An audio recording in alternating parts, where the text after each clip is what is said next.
are back in the Barrens, back on the new Iron Man Sheps, Orc Hunter, Sheppy.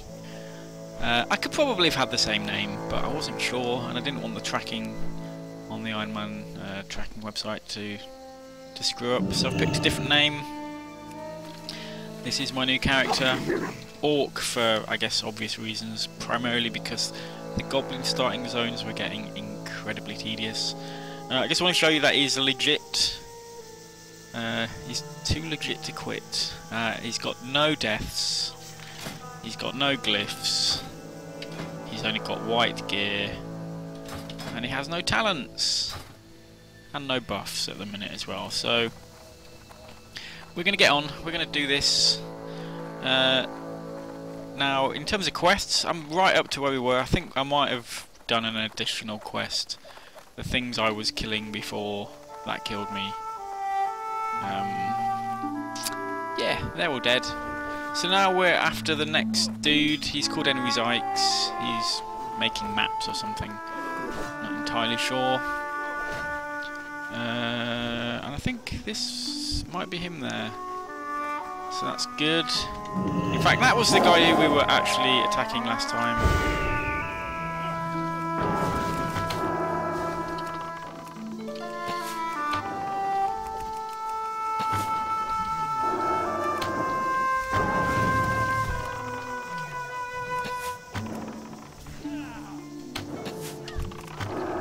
See, those guys do actually go down pretty quick.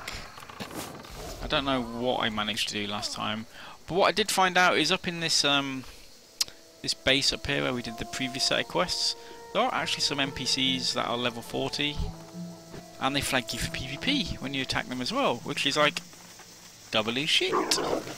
So I think that's probably what killed me, or the fact that I couldn't kill stuff as quick as I thought I should be able to is because they were level 40.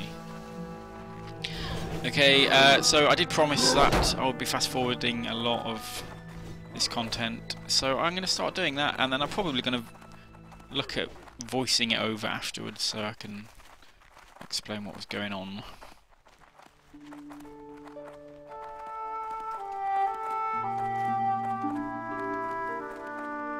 I have also renamed my kitty cat. He's now called Criticalism, so it's kind of like a triple pun, I think,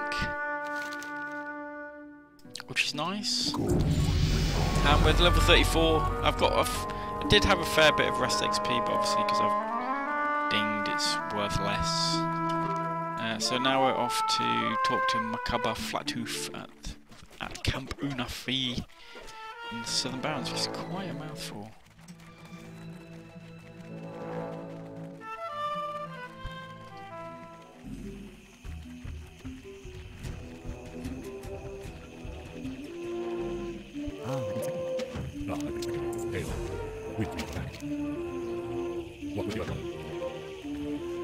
So these quests we've got here at Camp Unife, pretty basic standard kill X amount of things, a number of those.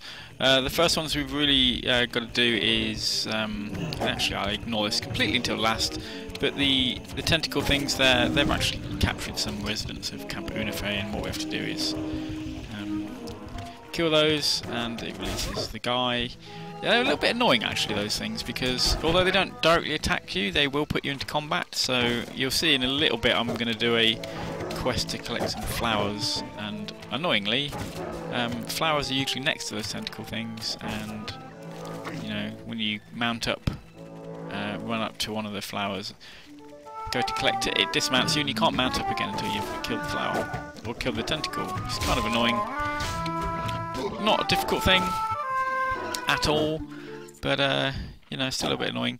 So what we're doing here is killing some more of these pig people that we saw in the Northern Barrens, and what struck me at this point is basically all I'm doing now is killing the same kind of stuff as I was killing in the Northern Barrens. I'm killing hyenas, these pig people, and that's that really.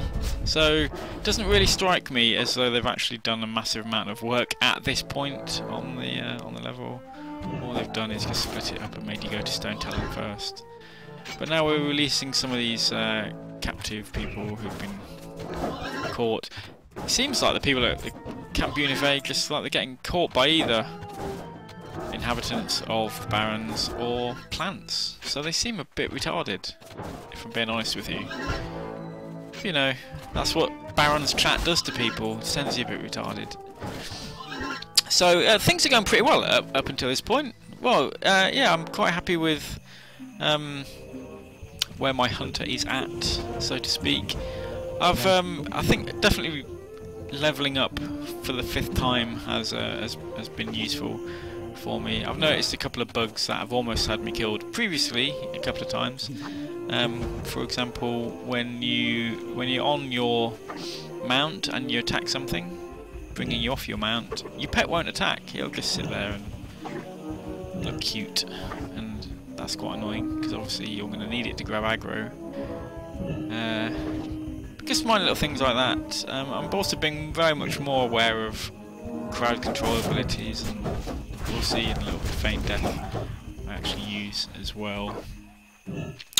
But generally it's going fine. My new little macro that I've got for kill, death and prowl is working an absolute treat. I'm still not sure whether it actually works on kill command, the 20% damage increase, but if it's not, it's still doing 20% more damage on another one of the cat's abilities, so it's all good. So yeah, we just finished collecting those flowers, handing these quests in at Camp Unive, and then we get kind of like an interesting little quest to do next.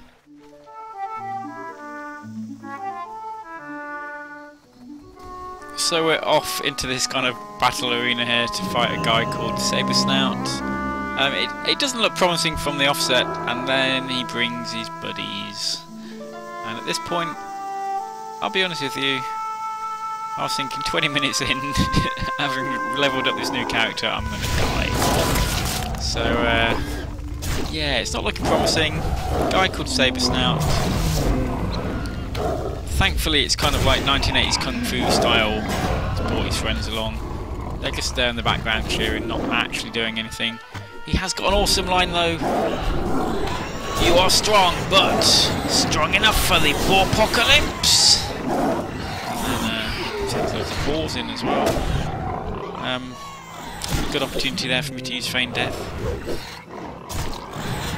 And I was panicking because I'm thinking, okay, normally they give you one round of something, and then you'll get another one. So I'm thinking, okay, more balls. I've already lost 30% health. Thankfully, all of the mobs get scared at that point. I mean, they could quite easily have taken me, but yeah, so that was lucky. I was quite happy about that, if I'm being honest with you. And then we just get back onto the normal road of questing. Okay, so we head off on our merry little way onto the next little quest hub, and we venture across this kind of what looks like an old little temple thing, the Nightmare Scar. I'm not really sure what race the architecture belongs to. Maybe Elven? Not really, I'm not really sure. Highborn maybe. But what is interesting is I don't remember this structure being here pre-Cataclysm. So at this point I'm wondering what's actually going on with this kind of green area here.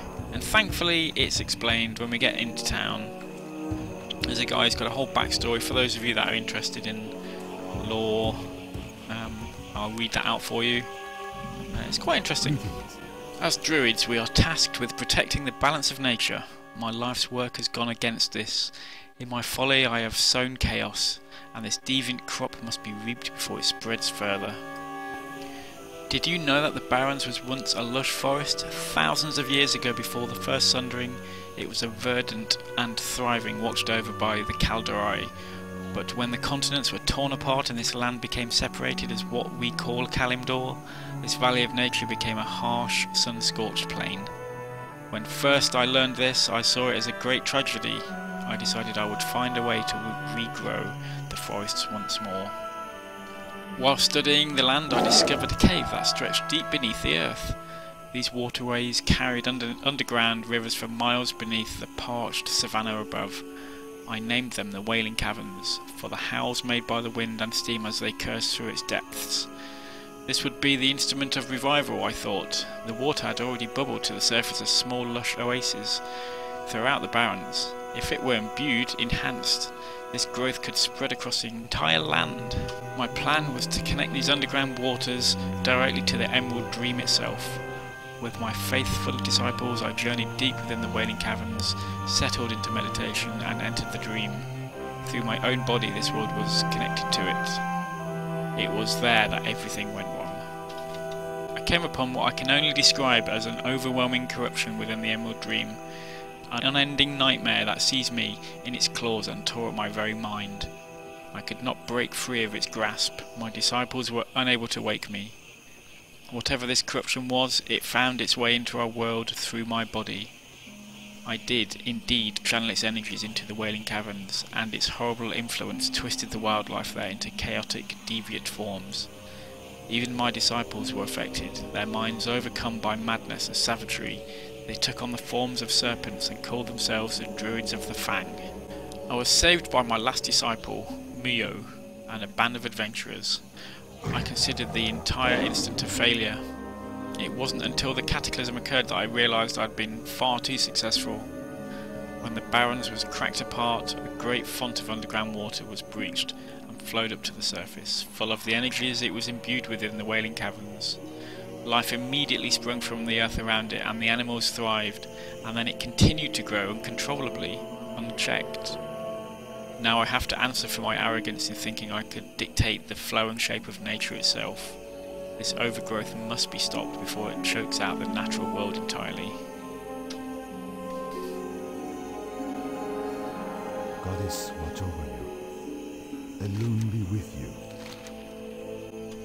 So there we go, an interesting bit of backstory to the Southern Barrens and the Wailing Caverns, I guess. I don't really know how that plays out because I didn't know the backstory to the Wailing Caverns beforehand. And a lot of people are saying we're going to be seeing an Emerald Dream expansion maybe after Mr. Pandaria, but they've been saying that since Vanilla, I guess. The Emerald Dream always seemed like a logical expansion to do. But we'll see how it plans out. The fact that they're talking about corruption in the Emerald Dream is really interesting. Generally, the Emerald Dream is an uncorrupted, untouched realm, and the mere fact that there would be corruption there would be a reason why we'd want to go or phase into the Emerald Dream so that we can fight it. So, but I don't know, this might just be related to the Barrens. Leave a comment if you know. I don't know, obviously, it's all speculation from my part.